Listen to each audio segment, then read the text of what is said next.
पास।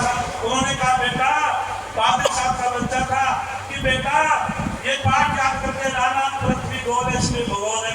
बोले ठीक है जी। अब जैसे वो पाठ याद कर रहा है तो उसके अब्बा जान ने कहा क्या कौन सा पाठ याद करते हो? बोले जी मेरे मास्टर जी ने कहा कि इस पाठ को सुनाना पत्र याद करके कि पृथ्वी गोल है, पृथ्वी सूर्य का चक्कर लगाती है, पृथ्वी से 13 लाख गुना बड़ा सूर्य है। इस प्रकार के सिद्धांत पढ़ रहा था। तो उसने पादरी साहब ने कहा कि तुम्हारे मास्टर जी गलत पढ़ा रहे हैं। बोले क्यों? कि हमारी बाइबल में तो लिखा है कि पृथ्वी चलती है और सूर्य उसका चक्कर लगाता है। और वो अपने बच्चे को स्कूल में ले गया। बोले मास्टर जी आपने मेरे बच्चे को क्या सिद्धांत सिखाया है? बोले आपका बच्चा बड़ा मेधावी है, मैंने इसको बताया था कि पृथ्वी गोल है, भूगोल है, इसलिए इस पाठ याद करके सुनाना है। बोले आप गलत पढ़ाते हैं, हमारी बाइबल में लिखा है कि पृथ्वी तो चलती है और सूर्य पृथ्वी का चक्कर लगाता है। लेकिन जब अब्बा जान ने अपने बेटे की तरफ देखा, एक तरफ वो मास्टर जी को देखता है, एक तरफ वो अब्बा जान को देखता है। मास्टर जी ने कहा सुनाओ बेटा जो पाठ याद करने के लिए दिया था। तो जब वो मास्टर जी की तरफ देखता है, बोले गुरुजी स्कूल में तो पृथ्वी गोल है लेकिन घर में चलती है। जब विपरीत ज्ञान होता है वो सत्य नहीं होता है। तो मैं बताना चाहता हूँ आपके बीच में ऋषि दयानंद का इतना बड़ा उपकार। जब वो नारी कई विद्वानों के पास गई और कोई कहता नारी के अंदर आत्मा नहीं है, कोई कहता नारी नृत्य द्वारम है। तो जब स्वामी दयानंद के पास वो नारी गई, उसने कहा ऋषिवर आपने बताओ नारी के विषय में आपका क्या चिंतन है? तो मेरे स्वामी दयानंद ने कहा यत्र नार्यस्तु पूज्यन्ते रमन्ते तत्र देवता। अरे जहाँ नारियों का सम्मान होता है वहाँ देवताओं का वास होता है, और जहाँ नारियों का अपमान होता है वहाँ सब कुछ समाप्त हो जाता है। अरे सच तो यह है, आज भैया को देख करके मुझे तो सागर प्रातः काल में जो खराब थे, लेकिन बड़े भाई का आशीर्वाद मिला ऊर्जा की मुझे।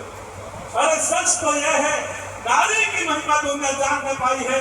ये मंदिर में मिला है, रण क्षेत्र में दुर्गा बाई है, विद्या के क्षेत्र में गार्गी देवी है, जिसकी कथा निराली है। इस नारी के कारण ही तो ये धरती गौरवशाली है, इस नारी के कारण ही तो ये धरती गौरवशाली है। एक उदाहरण देकर के अपनी वाणी को विराम देता हूँ। निश्चित रूप में नारी का जीवन एक नदी की भांति होता है। जैसे नदी दो पूलों के बीच में बैठे, पूल मीन्स दोनों, पूल मीन्स ठंडा ठंडा, पूल कहते हैं किनारों को हिंदी में, पूल माने किनारे। जैसे नदी दो पूलों के बीच में बहती है, जब मर्यादाओं में बहती है वो हरियाली का कारण बन जाती है, खुशहाली का कारण बन जाती है। और जब वो नदी दोनों किनारों को तोड़ देती है तो बर्बादी का कारण बन जाती है। ऐसे ही नारी दो कुलों के बीच में रहती है। कुल मीन्स परिवार, एक पिता का कुल होता है, एक पति का कुल होता है। जब नारी दोनों कुलों की मर्यादाओं का पालन करती है वो अदिति बन जाती है, वो जगदम्बा बन जाती है, वो सुसंकाशा बन जाती है, वो ब्रह्मा बन जाती है। नारी वास्तविक रूप से वो वंदनीय होती है, पूजनीय होती है। अरे संस्कारों का इतना प्रभाव पड़ता है, जो आगे समाज के सिद्धांतों को पढ़ लेगा, ऋषि दयानंद को पढ़ेगा, वो कभी चरित्र से पतित नहीं होगा। बहन जी, एक आर्य परिवार की बेटी डिग्री कॉलेज में पढ़ने के लिए जाती है, और जब वो जवान बेटी है, माता पिता कहते हैं बेटी जमाना बड़ा खराब है, जरा संभल के चलना। जब 2-3 दिन माता पिता ये बात कहते हैं, अरे जिसमें जवान बेटी होती है उस माता पिता से पूछना, यदि बेटी थोड़ी लेट हो जाती है उनकी नींद हो जाती है, उन्हें पता जिनके यहाँ जवान बेटी होती है, तो वे उपदेश देते हैं दोनों माता पिता कि बेटी जरा संभल के चलना, जमाना बड़ा खराब है, यदि तेरे चरित्र में कुछ हो गया हम तो जीवित मर जाएंगे, बोलने लायक नहीं रहेंगे। लेकिन वो बेटी क्या कहती है 14 दिन कि सुनो पिताजी, सुनो माताजी, आप मुझे बहुत अच्छा उपदेश देते हैं, लेकिन याद रखना जब मैं अपने घर से चलती हूँ, एक आंख में मेरे बाप का चित्र होता है, एक आंख में मेरी माँ का चित्र होता है, और मेरे मस्तिष्क में स्वामी दयानंद और आगे समाज के संस्कार होते हैं। मुझे कोई पतित नहीं कर सकता, मुझे कोई रास्ते से निकाल सकता। इन शब्दों के साथ आप लोगों का बहुत बहुत धन्यवाद, क्योंकि बहुत अच्छे विद्वान आपके बीच में है और भाई सभी को बोलना है तो होकर के शांत होकर के सुना।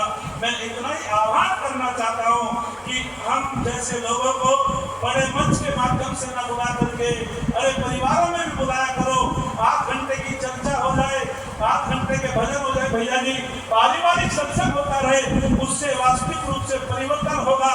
तो ये संकल्प लेके जाओ, जब भी जन्मदिन करो मोमबत्ती से ना करो, गुब्बारे से ना करो, ईसाइयत से ना करो, किसी आर्य समाज के आचार्य को बुला करके हवन के माध्यम से करो, वेद मंत्रों के माध्यम से करो।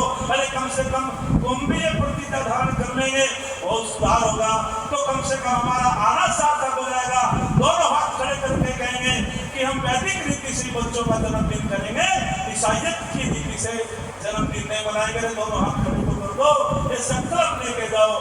इन शब्दों के साथ मैं अपनी वाणी को विराम देता हूँ। आप लोगों का बहुत बहुत धन्यवाद। ओम सम आप लोगों का